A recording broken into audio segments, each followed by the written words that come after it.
वह काफ़ी देर से वहाँ खड़ा रहा है। He has been standing there for a long time. वह न्यूयॉर्क में 2 साल से रह रहा है। He has been living in New York for 2 years. मैं 2 साल से इस कॉलेज में पढ़ रहा हूँ। I have been studying in this college for 2 years.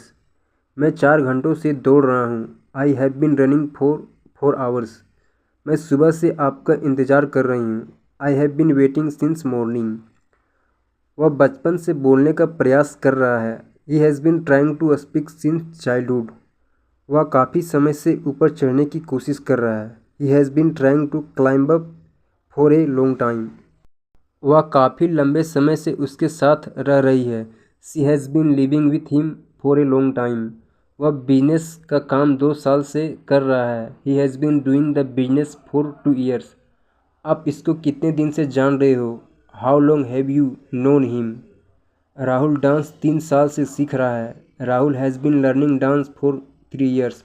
Sonu 6 महीने से इंग्लिश बोलने का प्रयास कर रहा है। Sonu has been trying to speak English for 6 months.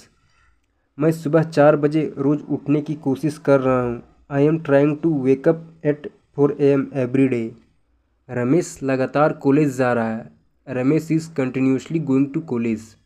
अगर कोई चीज़ आपको चाहिए तो लगातार प्रैक्टिस करना होगा। If you want to learn something you will have to practice continuously. अगर आपको कुछ पाना है तो लगातार बने रहना बहुत ज़रूरी है। If you want to achieve something then it is very important to be consistent. जिस व्यक्ति के अंदर धैर्य होता है वो व्यक्ति कुछ बड़ा कर पाता है। The person who has patience can achieve something big. Israel और हमास के बीच युद्ध 1 साल से चल रहा है। The war between Israel and Hamas has been going on for a year.